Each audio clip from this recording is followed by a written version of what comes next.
이 질문은 좀 재밌을 것 같은데, 당선되면 매일 평택에서 출근하겠다. O. 아니다. 상황에 따라 달리하겠다. X.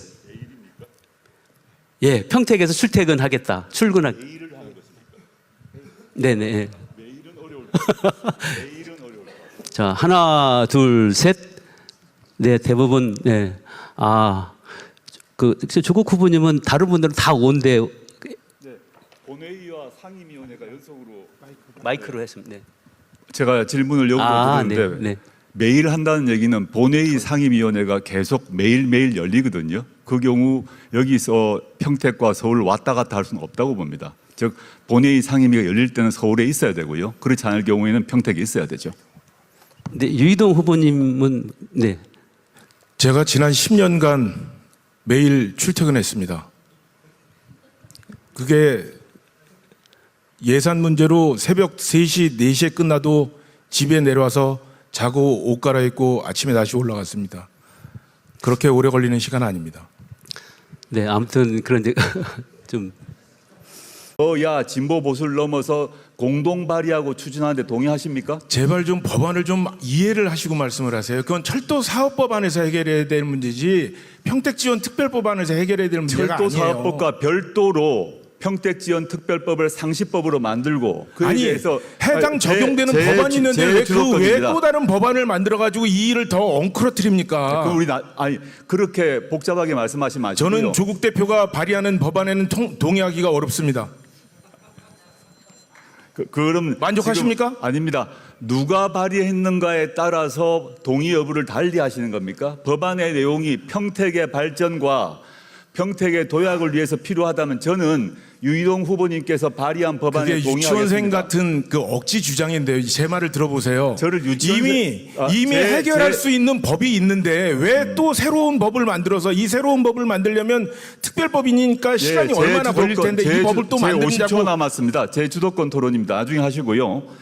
김영남 후보님께 하나 여쭤보는데 제가 저만이 제시했던 공약 같은데 AI 관련해서 AI 센터를 평택에 유치하겠다는 공약 낸 거 보셨죠? 그에 대한 의견은 어떠십니까?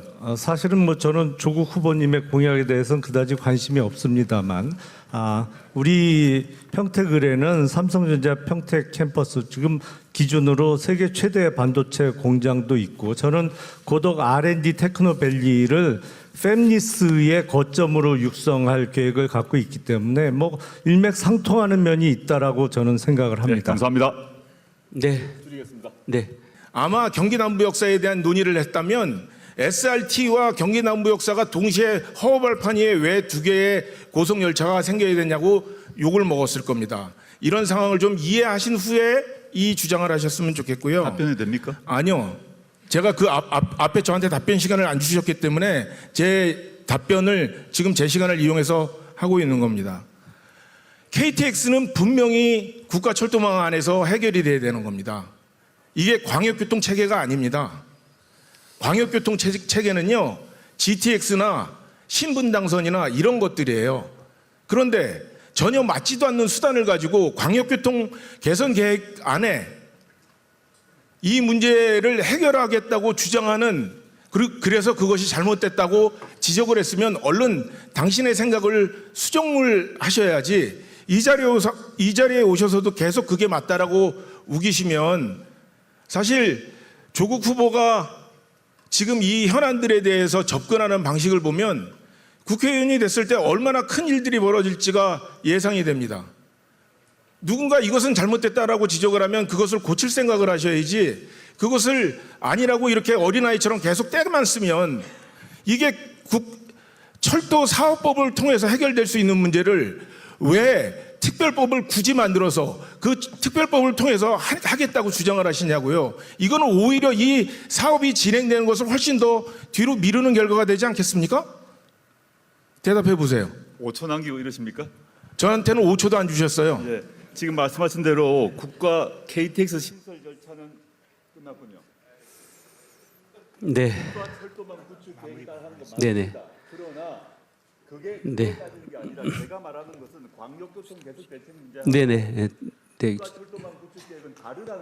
예, 조국 후보님, 네, 두 분께서 그동안 또 여러 그 사회관계망 서비스를 통해서도 그렇고 좀 이렇게 논란이 오고 가고 오늘도 그런 논란이 오고 가는데 사실 이런 부분 뭐 쟁점이기 때문에 하여튼 문제를 어떻게 바라보고 어떻게 해결하는 것이 바람직한가 또 빨리 해결할 수 있고 빨리 확실하게 해결할 것인가에 대한 뭐 건전한 토론이라고도 볼 수 있습니다.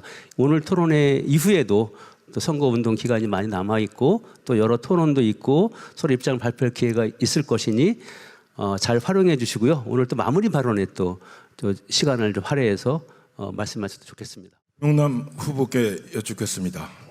2015년 당시 자신의 비서관을 폭행한 적이 있습니까? 그 부분에 대해서는 제가 미숙했고 폭행이라고 표현하는 게 그 부분에 맞는지부터 의문이 든다는 말씀을 하셨죠, 그죠? 자, 그럼 다시 묻겠습니다. 구구절절 긴 말씀 드리지 않겠습니다. 그 부분에 대해서는 제가 당시 미숙했고 진심으로 사죄드리고 네. 반성하고 있다는 말씀을 그러면 다시 이미 묻겠습니다. 드렸습니다. 제가 다시 한번 반성하고 사죄드리도록 하겠습니다. 다시 묻겠습니다. 발길질을 하신 적이 있습니까?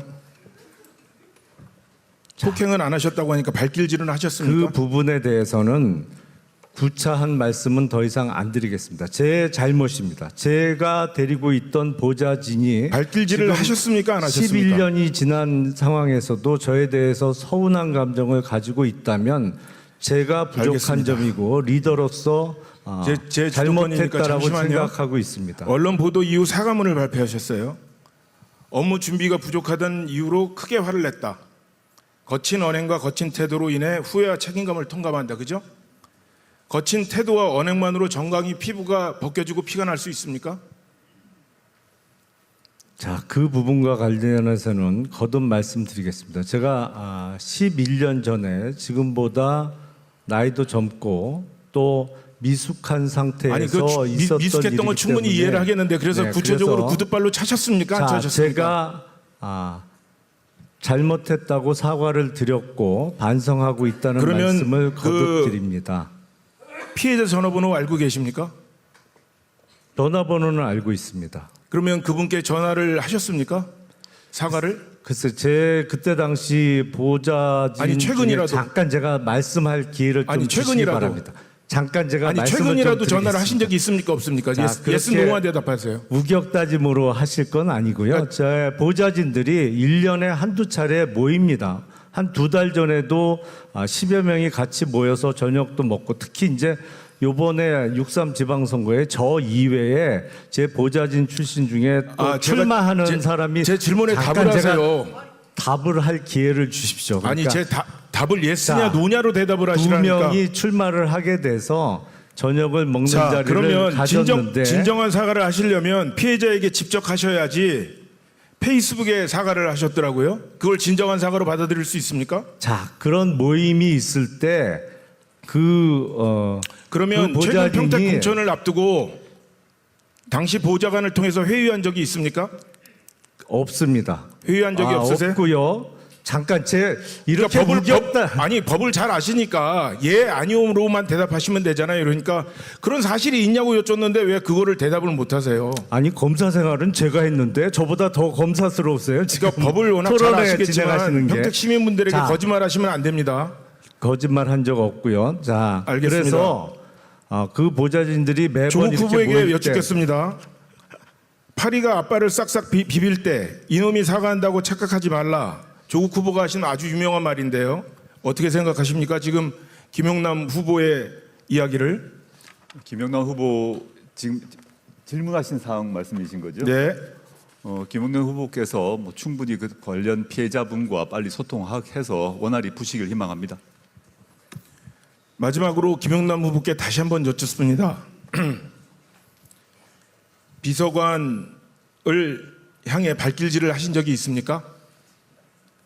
자, 그 부분과 관련해서는 제가 여러 차례 말씀을 드렸고 다만 왜 직접 연락 안 했느냐? 사실은 저의 연락을 원하지 않는 상태에서 제가 직접 연락하는 게 어떤 면에서는 또 다른 피해를 줄 수 있다라고 생각을 했기 때문에 다만 저희 저의 보좌진 출신들이 1년에 한두 차례 다 네, 모입니다. 알겠습니다. 그 얘기는 아까 근데 들었고요. 그 모임에 제가 이제 다른 후보께 전화를 참석하지를 하겠습니다. 않기 때문에 제가 저의 다른 후보한테 질문을 해야 연락을 되니까요. 원하지 않는 것으로 제가 판단하고 있습니다. 네. 김용남 후보에게 여쭤보겠습니다. 자유한국당에서 개혁신당으로 옮겼습니다. 또다시 더불어민주당으로 당을 바꿨습니다. 보수 우파였다가 이번엔 좌파 후보로 나선 것입니다. 김 후보에게는 정치적 신념이라고 하는 것이 과연 있느냐, 이런 지적들을 많이 하고 있습니다. 이념이 변해도 너무 극단적으로 왔다 갔다 했다, 이런 얘기들을 하고 있습니다. 후보자는 너무 많은 사람들이 헷갈리고 있는데 혼돈스럽게 생각하는데 뭘 믿고 후보자에게 표를 주겠습니까? 오늘 국회의원 배치 한 번 더 달려고 하는 개인적인 욕심으로 정치를 하는 것 아니냐, 이런 얘기를 합니다. 전향적인 철새 아니냐, 이런 말을 하고 있습니다. 이 부분에 대해서 어떻게 생각하시는지 말씀해 주시기 바랍니다. 저의 정치 철학이나 생각이 바뀐 적은 없습니다. 저는 국민의힘에 몸담고 있을 때도 상장기업 거버넌스 개선을 주장을 했고, 다만 국민의힘 쪽이 그걸 받아들일 자세가 안 돼 있었습니다. 그리고 저는 항상 중도 실용주의 또는 국민의 상식선에서 정치가 이루어져야 된다고 생각을 하고 있고, 과거에도 그랬습니다. 네, 변한 거는 유이동 후보에게 마지막 변한 건 질문하겠습니다. 국민의힘입니다, 사실은. 예. 우리 유이동 후보에게는 박근혜 대통령 탄핵에 앞장섰다, 이런 프레임이 있습니다. 어떻게 생각하십니까?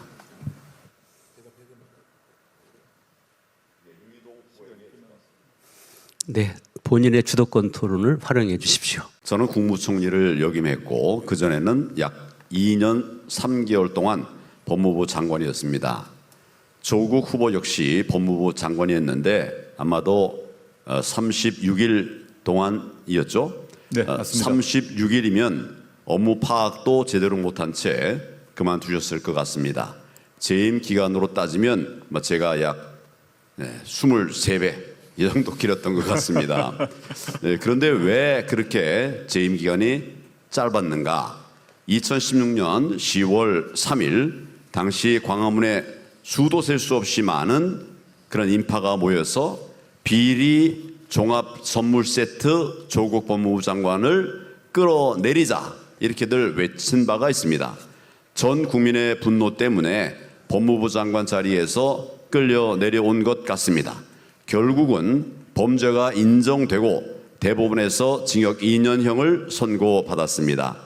조국 후보는 딸, 아들 모두 부모의 지위와 인맥을 총동원해서 조직적으로 허위 스펙을 만들고 위조 서류를 내서 진학시켰습니다. 개천에서 용날 필요 없다. 용이 아니라 가분개로 살아도 된다.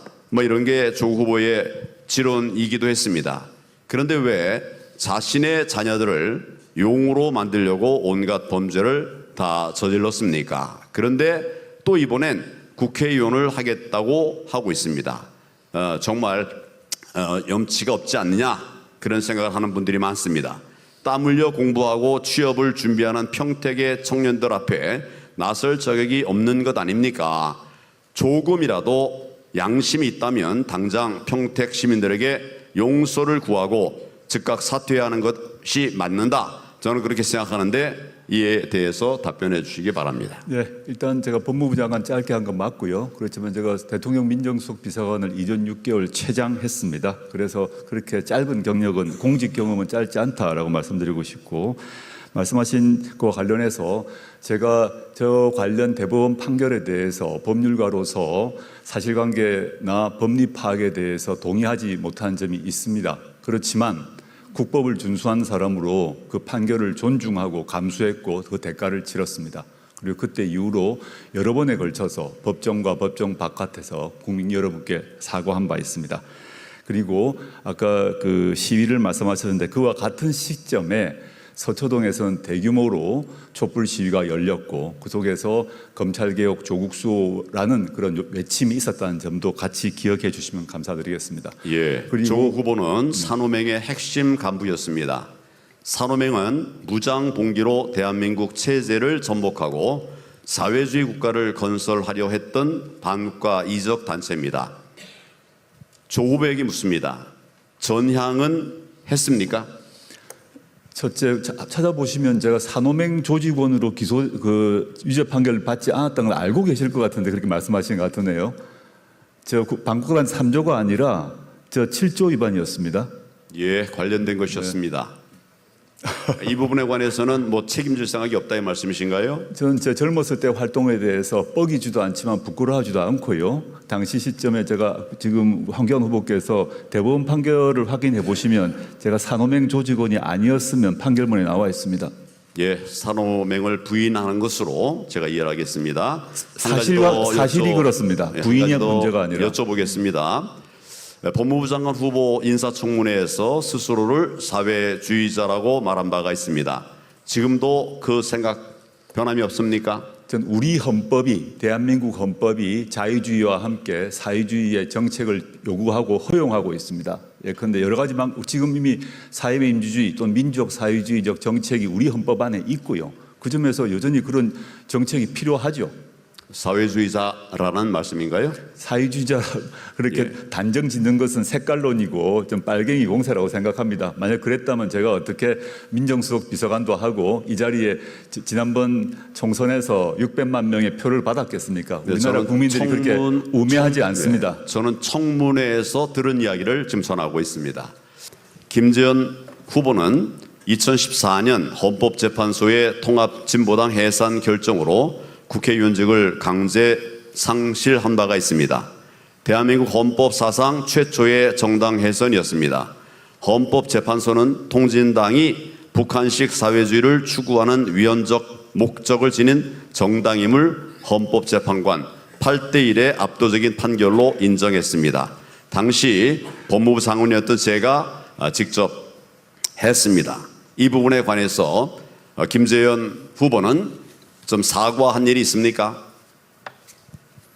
저는 민주주의 국가에서 정당에 대해서 적절하지 않은 절차와 또 내용을 가지고 강제 해산시키는 일이 대단히 부끄러운 일이라고 생각하고 헌법재판소의 결정을 부정하는 것인가요? 통합진보당의 강제 해산 결정을 주도했었던 박근혜 정권이 그 뒤이어서 어떤 결과를 가져왔는지 우리 역사가 평가할 것이라고 생각합니다. 오히려 이 문제에 대해서 사과하실 것은 황교안 후보라고 생각합니다. 헌법재판소가 8대1의 결정으로 해산 결정을 내린 것을 국민들이 똑바로 다 기억을 하고 계십니다.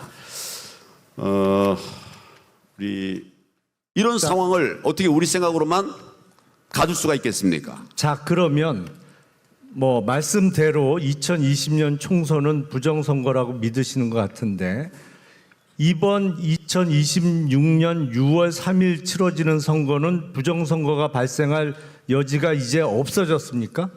꿀맛을 본 사람이 꿀 안 먹을 리가 없죠. 부정선거 저지를 것입니다. 이미 그런 준비들이 많이 포착이 되고 있습니다. 저는 그래서 이번 재선거에서도 정말 철저하게 부정선거 감시 활동을 하기 위해서 많은 시민들과 함께 뜻을 모으고 있습니다. 아니 그러면 이번에도 부정선거가 예상된다고 하시면 왜 나오셨어요? 어차피 투표 결과는 뭐 말씀대로라면 정해져 있을 텐데 이번 선거에 왜 출마하셨어요? 부정선거가 있어도 이길 수 있는 방법이 있습니다. 강남 3구 보십시오. 또 대구 경북 보십시오. 부정선거를 해도 국회의원 당선되지 않습니까? 저들의 조작값보다 더 많은 표를 얻으면 되는 것이죠. 저는 평택의 우리 시민들이 정말 정확한 판단을 해서 저를 꼭 당선시켜 주시라고 생각합니다. 예, 알겠습니다. 자, 유이동 후보께 묻겠습니다. 황교안 후보하고 단일화 가능성 있어요? 모든 것에 대해서 가능성이 제로라고 얘기할 수 없다는 부분은 말씀을 드렸습니다. 여러 차례. 아니 저렇게 말씀하시는데 저 후보 내지는 저 정당하고 선거 연대를 하고 후보 단일화를 할 수 있다라는 말씀을 지금 하시는 거예요? 저는 대통령 수준으로 얘기를 했습니다. 네, 끝났네요. 네. 오늘 조국 후보께서 부정선거 언급을 해주셔서 대단히 감사합니다. 저는 검사 시절 평생 공안부에 근무했습니다. 그래서 그 누구보다도 간첩 부정선거에 대해서 잘 아는 전문가입니다. 그런 제가 2020년 총선 선거무효 소송에서 진행된 재검표 현장에서 가짜 투표지들이 무더기로 쏟아져 나오는 것을 봤습니다. 그 후에 지금까지 저는 부정선거 수사를 요구하면서 치열하게 싸워왔습니다. 중요한 건 부정선거는 여론 조작으로 시작된다는 것입니다. 여론 조사를 여러분 믿지 마십시오. 2019년 제가 자유한국당의 당대표였던 시절에 국내 유명 여론조사 업체 3곳의 대표들이 각자 저를 찾아왔습니다. 그들은 정치 컨설팅과 함께 여론조사를 해주겠다면서 제안을 했습니다. 그들이 요구한 금액은 대략 3억에서 5억까지였습니다. 이게 말이 됩니까? 물론 저는 응하지 않았습니다. 2020년 총선 직전에도 또 그랬습니다. 이것이 바로 여론조사의 실상입니다. 현재 미국 핵심 보수 인사들은 미국뿐만 아니라 대한민국의 부정선거에 대해서도 언급을 하고 있습니다. 이번 5.3 선거는 한미 공동조사단이 모니터링하게 됩니다. 이번에 우리의 우군 미국이 함께 한다는 사실입니다. 결국 진실이 다 드러나게 될 것입니다. 그러니 시민 여러분 꼭 6월 3일 당일 투표 해 주십시오. 미리 투표하면 조작하기가 너무 쉽습니다. 오늘 출석한 모든 분들에 대해서 감사의 말씀을 드립니다. 저는 평택에서 결국